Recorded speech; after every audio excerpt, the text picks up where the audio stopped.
High to all of you. আজকের প্রশ্ন হলো, সিকেডি পেশেন্টরা অর্থাৎ কিডনি পেশেন্টরা কি দুধ খেতে পারবেন? যখন একটি শিশু জন্ম নেয় তখন প্রথম দিন থেকে দীর্ঘ অনেক দিন পর্যন্ত দুধ খেয়ে তারা কাটিয়ে দিতে পারে, ইভেন জলটুকুরও প্রয়োজন হয় না। তো দুধ এমন একটি সুপার ফুড, প্রায় নিয়ারলি কমপ্লিট ফুড হিসেবে বা ব্যালেন্স ফুড হিসেবে আমরা এটাকে ধরি।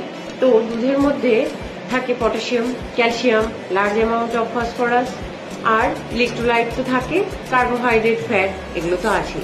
তো এটি নিয়ারলি কমপ্লিট ফুডের মধ্যে আমরা দুধকে রাখতে পারি। এবার যখন কিডনি পেশেন্টের কথা আসে তখন তারা কি ধরনের দুধ খেতে পারবে। কি ধরনের অর্থ হলো, দুধের এখন অনেকগুলো ভ্যারিয়েশন বেরিয়েছে, সুতরাং আমাদের দেখে নিতে হবে যে কোন ধরনের মিল্কটি কিডনি পেশেন্টের জন্য ভালো। তো একটা ফুল ফ্যাট মিল্ক হয়, যেটাকে আমি বাদ দিলাম। এছাড়া 3 রকমের ভ্যারিয়েশন হয়, সেটি হলো single tone milk, double tone milk এবং স্কিম মিল্ক।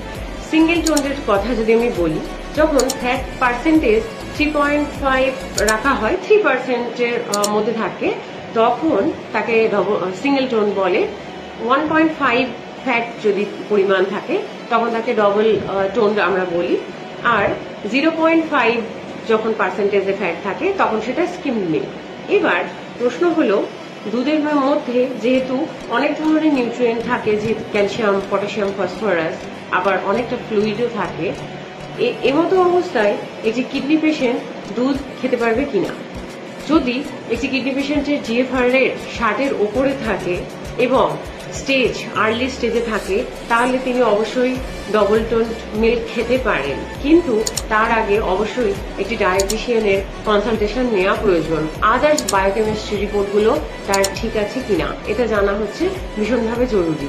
এবার অ্যাডভান্স লেভেলে যদি পটাশিয়াম বা ক্যালসিয়াম বা ফসফরাস লেভেল অনেক বেশি থাকে, সেই মতো অবস্থায় তখন লিমিট করে দেওয়া হয়, যেহেতু জলও কিডনি পেশেন্টের জলও রেস্ট্রিক্ট করা হয়, যেহেতু দুধের মধ্যে ফ্লুইড থাকে, এর জন্য একটু রেস্ট্রিকশনের দরকার হয়। কিন্তু একেবারে খেতে পারবেন না সেরকম না, তার স্টেজ বুঝে, তার পরিস্থিতি কি বা বায়োকেমিস্ট্রি রিপোর্ট কেমন আছে সেটা বুঝে কতবার তিনি খেতে পারবেন, কতটা অ্যামাউন্টে খেতে পারবেন, ফ্লুইড কনসিস্টেন্সি কতটা থাকবে সেটার উপর নির্ভর করে তিনি খেতে পারবেন। কিন্তু আর্লি স্টেজে উনি খেতে পারেন, যখন সেটা অ্যাডভান্স লেভেল হয়ে যাবে তখন একটু রেস্ট্রিক্ট করা প্রয়োজন আছে।